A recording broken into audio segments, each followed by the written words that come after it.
Emergency విధించినటువంటి ఒక చీకటి రోజు 25 జూన్ మన చరిత్ర పుటల్లో ఒక బ్లాక్ డే. ప్రజాస్వామ్యాన్ని పూర్తిగా కాలరాచినటువంటి కాలరాత్రి 25 జూన్ 75. 25 జూను 75 అంటే దాదాపు 50 సంవత్సరాలు. ఈ సమావేశంలో పాల్గొంటే చాలామంది బహుశా 50 సంవత్సరాల లోపల ఉన్న వాళ్ళు ఒకసారి చేతులు ఎత్తండి. 50 years బిఫోర్ ఎమర్జెన్సీ చూడని వాళ్ళు.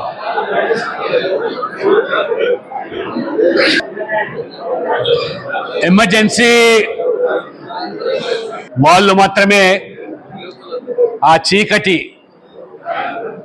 రోజును కాలరాత్రిని,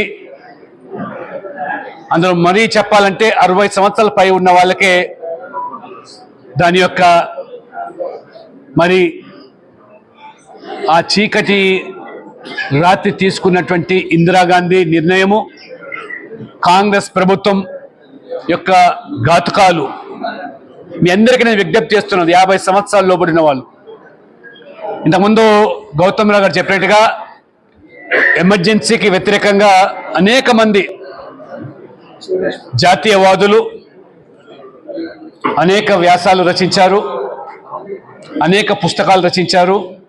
యథార్థ గాథలను మన కళ్ళ ముందు వారు ఆవిష్కరించారు. దయచేసి రాజకీయాల్లో రాణించే మీరు తప్పకుండా ఆ పుస్తకాలు చదవాలి.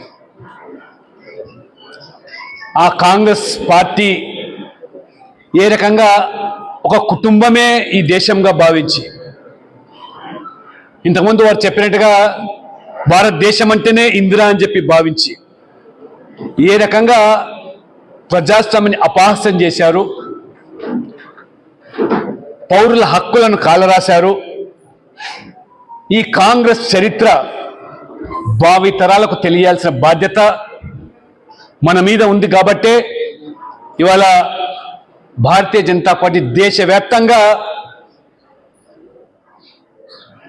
మారుమూల ప్రాంతాల్లో సైతం కూడా ప్రతి జిల్లా కేంద్రంలో విధిగా ఈ ఎమర్జెన్సీ, ఈ యొక్క బ్లాక్ డేను ఎమర్జెన్సీ వ్యతిరేక దినోత్సవంగా జరుపుకుంటూ ఆనాటి యథార్థ గాథలను ఈనాటి తరానికి తెలియజేస్తూ ఈ దేశం కోసం పాటుపడేటువంటి యువతకు స్ఫూర్తి నింపే విధంగా ఈ దేశం కోసం పాటుపడేటువంటి ఆ బాధితులను మనం సన్మానించుకొని సత్కరించుకొని ఇది ఒక బాధ్యతగా చెప్పడానికే తీసుకున్న కార్యక్రమంలో భాగంగానే ఇవాళ హైదరాబాదు, సికింద్రాబాద్ జిల్లాలో ఏర్పాటు చేసినటువంటి ఈ యొక్క ఎమర్జెన్సీ వ్యతిరేక దినం. అసలు ఎమర్జెన్సీ విధించాల్సిన అవసరం ఎందుకు వచ్చింది? ఆనాడు 1971లో జరిగిన ఎన్నికల్లో స్వయంగా ఇందిరాగాంధీ ఏ రకంగా ఆ ఎన్నికల్లో అవకతవకలకు పాల్పడి అవినీతికి తెరలేపి అక్రమార్గాన ఎన్నిక గెలిచిందని చెప్పి ఆనాడు అలహాబాద్ యొక్క హైకోర్టు తీర్పునిచ్చి ఇందిరాగాంధీ ఎన్నిక చెల్లదని చెప్పి హైకోర్టు తీర్పునిస్తే మనం ఈరోజు అంటున్నాం, చాలా చూస్తూ ఉన్నాం ఇవాళ అక్కడ రిగ్గింగ్ జరిగిందని, అక్కడ దొంగ ఓట్లు వేశారని, తప్పుడు లెక్కలు చూపించారని ఏదైతే ఇవాళ మనం వాదిస్తున్నామో ఆనాడు దానికి బీజం వేసింది ఇందిరాగాంధీ అనే విషయం ఈరోజు మనం తెలుసుకోవాల్సిన అవసరం ఉంది. ఎన్నికల్లో గెలవడానికి ఎన్ని అడ్డదారులు దొక్కింది, ఎంత అవినీతికి పాల్పడింది, అక్రమాలకు పాల్పడింది, ఎన్నిక చెల్లదు అని చెప్పే పరిస్థితి హైకోర్టు తీర్పునిచ్చిందంటే ఆ హైకోర్టు తీర్పును బేఖాతరు చేస్తూ ఇందిరాగాంధీ అధికారాన్ని వదులుకోకుండా ఇవాళ రాహుల్ గాంధీ, మల్లికార్జున్ ఖర్గే, కాంగ్రెస్ నాయకులు రాజ్యాంగం గురించి, ప్రజాస్వామ్యం గురించి వారు మాట్లాడుతూ ఉంటే దెయ్యాలు వేదాలు వల్లించినట్టుగా ఉన్నది.